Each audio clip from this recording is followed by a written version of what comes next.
আপনারা জানেন যে ২রা মার্চ আমরা যে ভোটার তালিকা চূড়ান্ত করেছি সেখানে আমাদের ভোটারের সংখ্যা হচ্ছে ১২,৩৭,৩২,২৭৪। I repeat, ১২,৩৭,৩২,২৭৪।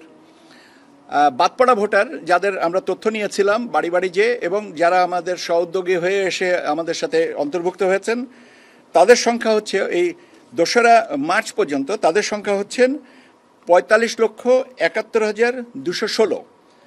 ৪৫,৭১,২১৬। এই পিরিয়ডে মানে ২০২৫-এর ১লা জানুয়ারি অথবা ২রা জানুয়ারি অথবা ২রা মার্চ পর্যন্ত আমরা যারা পরলোকে গেছেন কর্তনকৃত ভোটারের সংখ্যা হচ্ছে ২১,৩২,৫৯০। তাহলে এটা আমাদের যে প্রাপ্ত ভোটার, যেটা ৪৫,৭১,২১৬ থেকে যদি আমরা ২১,৩২,৫৯০ বাদ দেই, তাহলে আমাদের নতুন করে ভোটার অন্তর্ভুক্তি হচ্ছে ২৪,৩৮,৬২৬। ২৪,৩৮,৬২৬-এর সাথে আমরা যে ভোটার আমাদের অ্যাজ অন টুডে যে ভোটার তালিকা আছে, যেখানে ১২,৩৭,২৭,২৭,২৭,২৭,২৭,২৭,২৭,এর সাথে যদি এই প্রাপ্ত ভোটারের সংখ্যা আমরা যোগ করি, তাহলে আমাদের ভোটারের সংখ্যা যে দাঁড়াবে ১২,৬১,৭০,৯০০ এবং ১২,৬১,৭০,৯০০। এখন কথাটা হচ্ছে যে আমরা এই কাজটা কবে নাগাদ সম্পন্ন করব। আমরা আজকে তো আপনাদেরকে জানিয়ে দিলাম যে আমাদের এই বাদপড়া ভোটারের সংখ্যা কত, এবং আমরা আগামী ৩১শে অগস্টের ভিতরে এটা চূড়ান্ত করব। এর মধ্যে আজকে তো আমাদের অফিসগুলো এটার প্রকাশ করা হয়েছে। এই ব্যাপারে তাদের যদি সংশোধনী কিছু থাকে সেই সংশোধনীগুলো আমাদেরকে জানাবেন, এবং সংশোধনী অনুযায়ী আমরা এটা চূড়ান্ত করব ৩১শে অগস্ট। আপনাদের আরেকটা প্রশ্ন থাকার সম্ভাবনা আছে, যেটা আমি আগের থেকে উত্তর দিই।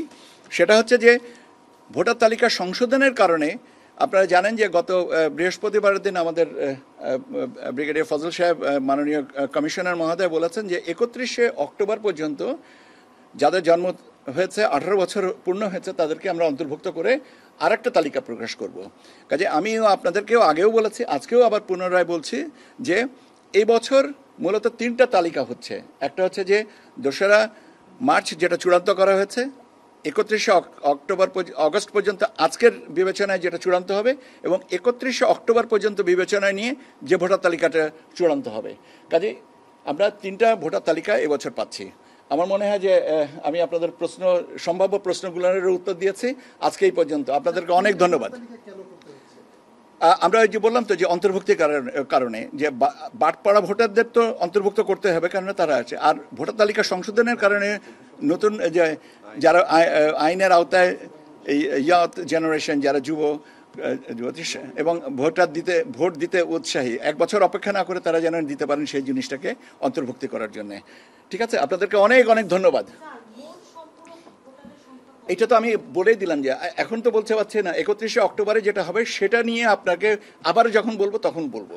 আজকে এই পর্যন্ত আমাদের হিসাবে আপনার আজকে পর্যন্ত যে হিসাবটা যে দাঁড়াবে সেটা হচ্ছে যে ১২,৬১,৭০,৯০০। ঠিক আছে, অবশ্যই আছে। ঠিক আছে, কন্টিনিউয়াস ভোটার হতে পারবে। এটা তো চলমান একটা প্রক্রিয়া। এখন আমাদের যদি কেউ বাদ পড়ে থেকে থাকেন, আল্লাহ না করুক, এই যে যাদের অন্তর্ভুক্তির কথা বললাম, এদের ভিতর থেকে যদি ইন্তেকাল কেউ করে থেকে থাকেন, পরলোকে যেয়ে থেকে থাকেন, তারটা বাদ যাবে, আবার নতুন আসবেন। এটা তো একটা চলমান প্রক্রিয়া। আমরা একটা সার্টেন টাইমে এটাকে ডিটারমাইন করে আমরা এটা কাজ করি, কিন্তু এটা তো ওয়ান টাইম এক্সারসাইজ না।